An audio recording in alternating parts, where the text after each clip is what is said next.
네, 이 사건 취재한 구나영 기자와 함께 조금 더 자세히 이야기 나눠보겠습니다. 자, 구 기자. 부모들에게 놀이학교 폐업이 통보된 게 이제 2주가 지난 거죠? 네, 맞습니다. 그러면 지금은 운영을 아예 안 하고 있는 겁니까? 네, 제가 오늘 다녀와 봤는데요. 각종 시설이나 교구는 벌써 다 치워졌고 컴퓨터나 부자재들만 구석에 모여 있는 등 사실상 정리가 끝난 모습이었습니다. 예. 특히 지난주 서울 강남의 한 놀이학교에서도 비슷한 사건이 발생해서 그래서 피해자들이 집단으로 고소를 준비 중이란 보도가 나온 바가 있는데요.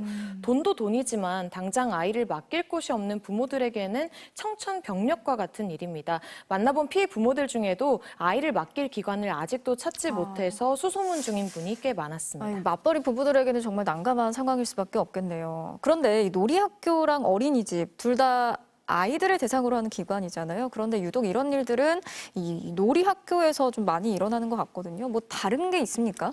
네, 놀이학교, 이름은 학교지만 사실은 학원으로 분류되는 교육시설입니다.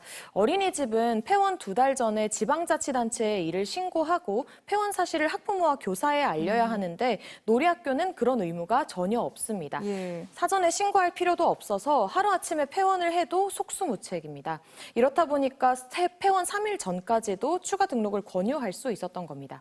이 원장도 실제로 폐원 이틀 후에야 교육지원청에 폐업 신고서를 제출한 걸로 확인이 됐습니다. 네. 또 개인이 운영하는 학원이다 보니까 선납 유도가 가능했던 것도 피해 규모를 키운 원인 중 하나입니다. 아이들을 대상으로 하는 기관인 만큼 좀 더 철저한 관리가 이루어져야 할 것으로 보이는데요. 피해 방지를 위한 조치 뭐 어떤 게 진행이 되고 있나요?